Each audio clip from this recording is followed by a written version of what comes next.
Bismillahirrahmanirrahim. Assalamualaikum warahmatullahi wabarakatuh.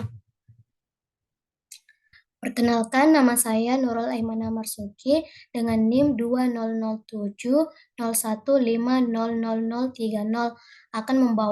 akan menjelaskan hasil rangkuman tentang materi psikologi bencana. Nah, pertama, mengapa perlu memahami psikologi korban atau survivor? Nah, sebelumnya kegiatan memahami ini perlu kita lakukan pada semua kelompok. Misalnya, uh, misalnya kita harus memahami bagaimana kita dengan sahabat, pasangan, uh, anak, rekan kerja, bawahan, atau siapapun yang memiliki relasi dengan kita agar dapat memiliki hubungan yang harmonis. Kemudian pertanyaannya, mengapa kita perlu memahami psikologi korban atau yang menjadi survivor?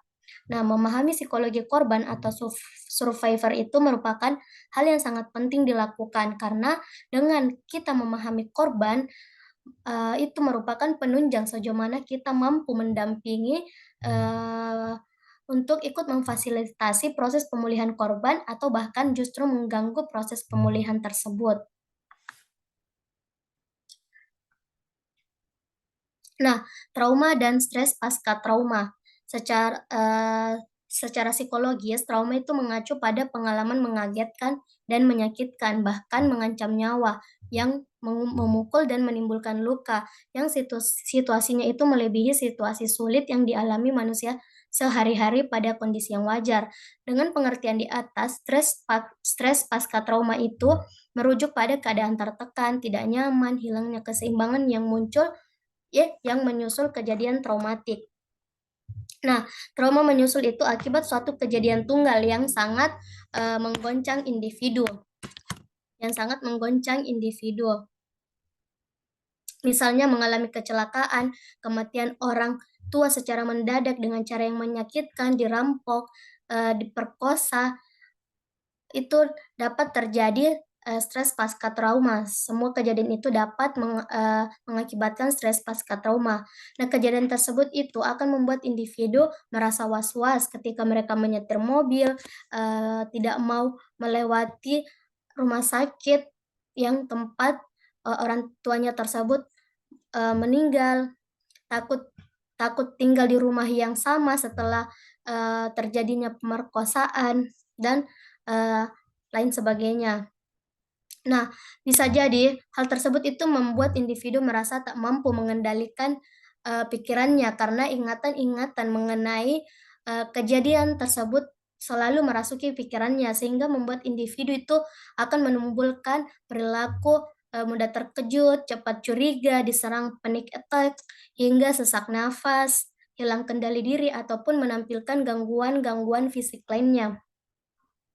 Nah, gejala-gejala tersebut akan berkurang dengan seiring berjalannya waktu. Namun, apabila gejala-gejala tersebut masih ada dalam jangka waktu yang cukup lama setelah kejadian, merasa terganggu dengan gejala-gejala tersebut, dan mengakibatkan individu tersebut akan sulit untuk berfungsi secara optimal. Nah, kemungkinan stres pasca trauma yang mereka alami itu tidak teratasi, dan stres tersebut menjadi gangguan stres pasca trauma. Individu dengan keadaan ini tentunya akan memerlukan bantuan profesional. Nah, dan selanjutnya yaitu trauma dan implikasi terhadap pemaknaan atas hidup. Nah, peristiwa yang dialami individu ada yang dapat memaknainya secara positif atas hidupnya, ada pula individu yang memaknai peristiwa tersebut secara negatif. Contohnya, individu yang memaknai peristiwa yang ada dalam hidupnya itu sebagai pemaknaan yang positif adalah di mana individu yang sebelumnya itu sibuk dengan diri sendiri akan tergugat kepeduliannya serta akan bertumbuh spiritualitasnya. Kemudian bagaimana dengan individu yang memaknai peristiwa yang terjadi dalam hidupnya itu sebagai pemaknaan yang negatif. Contohnya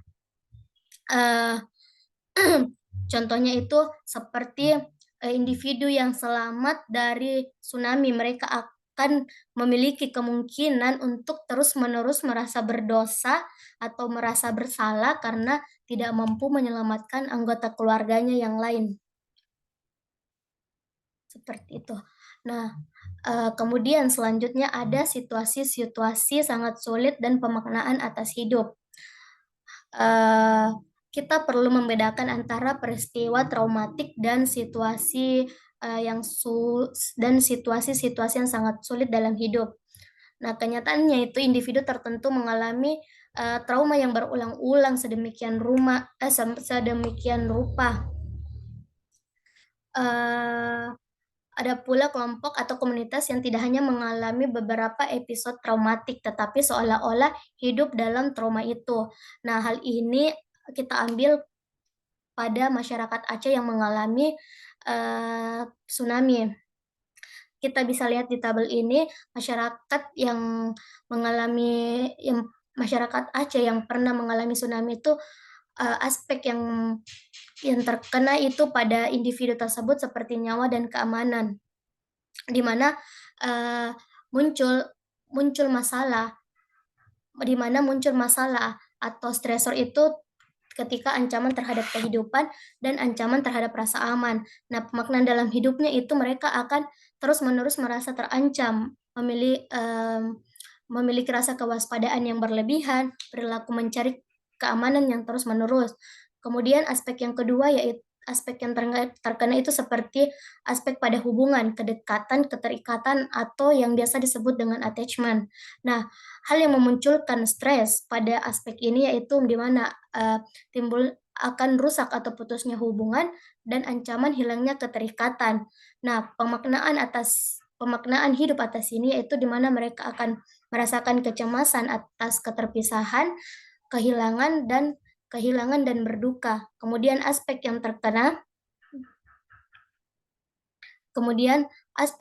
terkena selanjutnya yaitu keadilan. Nah, masalah yang muncul dari aspek yang terkena ini yaitu aspek keadilan, yaitu adanya pelanggaran hak-hak atau kebutuhan asasi manusia.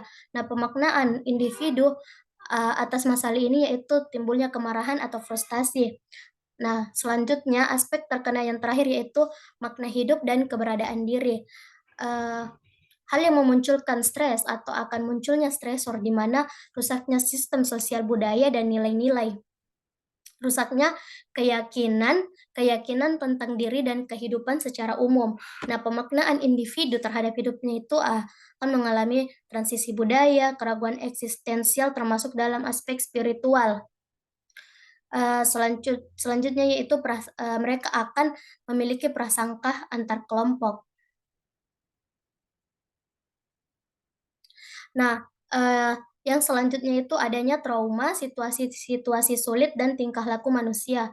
Nah, peristiwa traumatik dapat mengubah struktur otak pada individu di mana konsekuensinya itu terkait pula dengan perilaku. Jadi, hubungan aspek biologis dan sosial itu akan berjalan dua arah dan tentunya memiliki hubungan, di mana Van der Kolk dalam buku yang dieditnya bersama McFarlane dan Weisheit tahun 1996 itu menguraikan secara rinci bahwa hal tersebut sebagaimana manusia yang mengalami peristiwa traumatik itu dapat sedemikian terguncang, mungkin memantapkan penghayatan-penghayatan dan perilaku tertentu dan entah bagaimana dengan cara tertentu mungkin pula mengalami perubahan struktur otaknya. Nah, ada pula contoh dari Mens tahun 2000 itu menguraikan tentang individu dengan pengalaman traumatik yang dapat memilah dengan sangat spesifik bagaimana ia melakukan respon terhadap kelompok-kelompok berbeda. Nah, contohnya itu seperti individu perempuan yang bekerja sebagai perawat. Mereka itu dapat tampil penuh belas kasih pada pasiennya dan memberikan perhatian optimal. Namun, di lain sisi, ia menutup diri dari relasi interpersonal yang khusus, kecuali relasi superficial di tempat kerja. Ia demikian takutnya ditolak dan disakiti dan kedekatan hubungan dengan orang lain dirasa sangat mengancam. Nah, peristiwa traumatik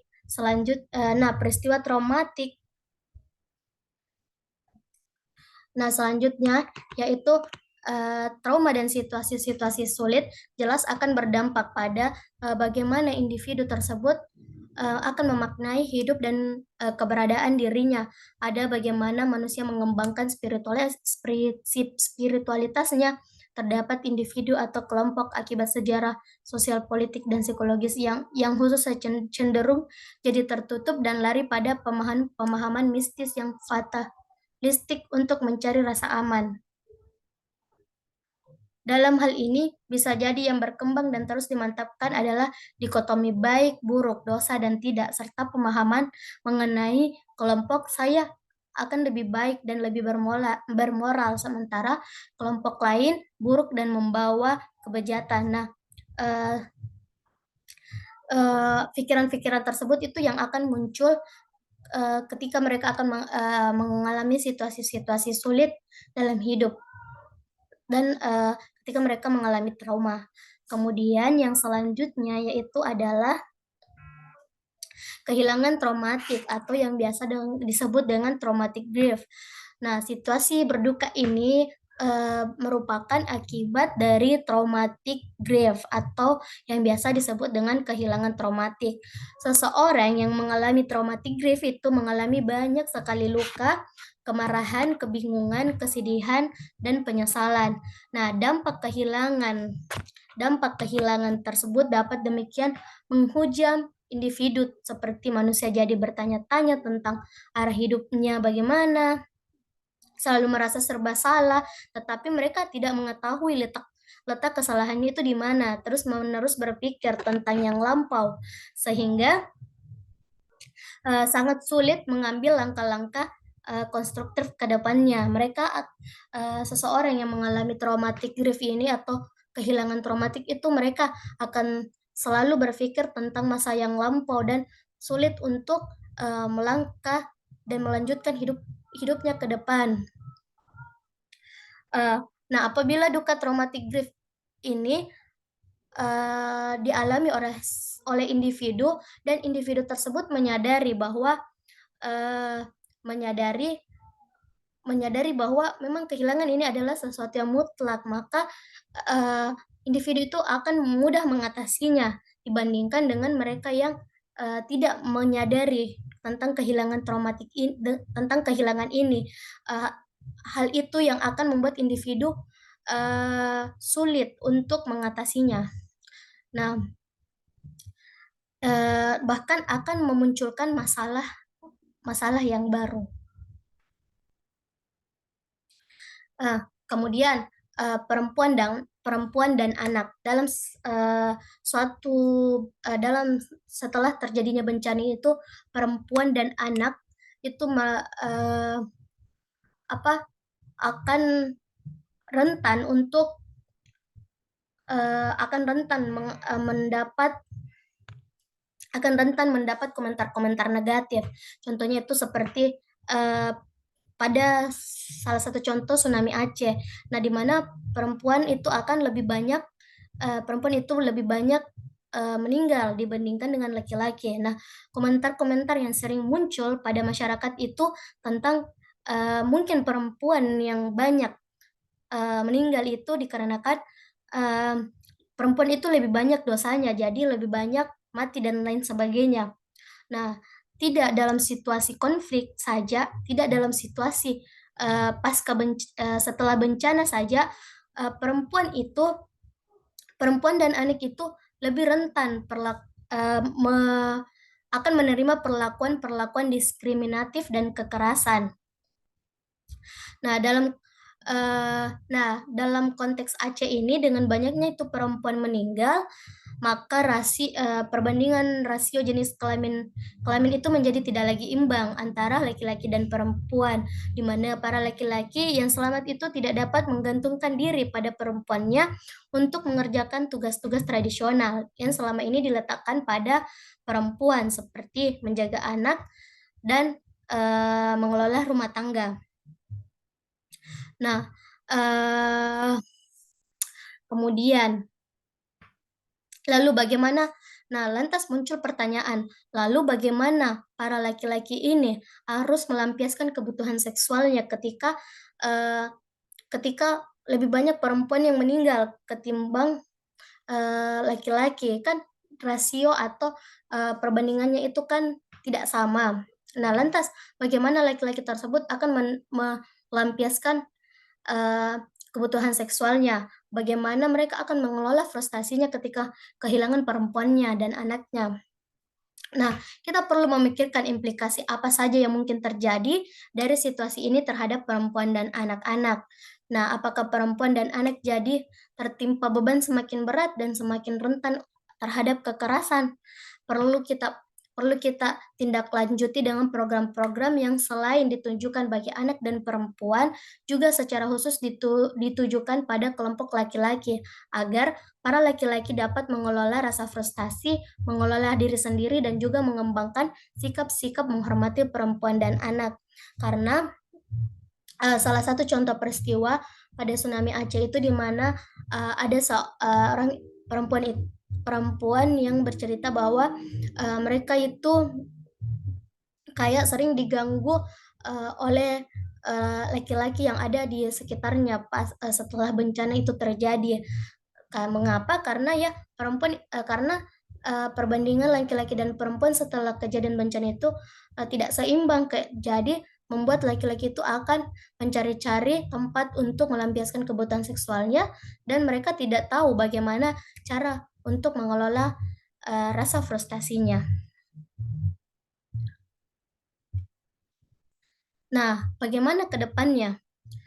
Jadi, dampak trauma itu begitu luar biasa menghancurkan setiap individu, tetapi kita perlu ingat kasus-kasus individual yang menunjukkan resiliensi daya daya lenting dan daya bertumbuh yang luar biasa. Karena ada juga individu yang mengalami berbagai episode traumatik dan situasi-situasi sulit, tetapi mereka dapat bangkit dan, mungkin akan menjadi orang yang hebat karena, eee, mereka, mampu bangkit dan mengembangkan, apa yang ada dalam dirinya. Kemudian mereka akan memaknai luka yang dialami tidak sebagai hal yang melumpuhkan, melainkan hal-hal yang membantu mereka bertumbuh. Nah, penelitian menunjukkan bahwa individu-individu yang berpikiran terbuka dan memperoleh dukungan sosial dari orang dewasa yang dekat dan dapat menjadi role model lebih mudah mengembangkan daya bertumbuhnya. Bila hal itu dapat terjadi pada individu, seharusnya dapat terjadi pula pada kelompok-kelompok. Kondisi hidup manusia tidak dapat ditentukan sebelumnya dan tidak deterministik, namun manusia memiliki kekuatan luar biasa untuk menentukan arah hidupnya sepanjang ia mau terus belajar melakukannya. Nah, bagaimana ke depannya ya, niat baik untuk saling memahami itu perlu terus ditumbuhkan antara pihak-pihak yang bermaksud memberikan dukungan dengan pihak-pihak yang mengalami trauma dan situasi sulit agar luka pada korban dapat diminimalkan dan kerja bersama dapat memberi optimal.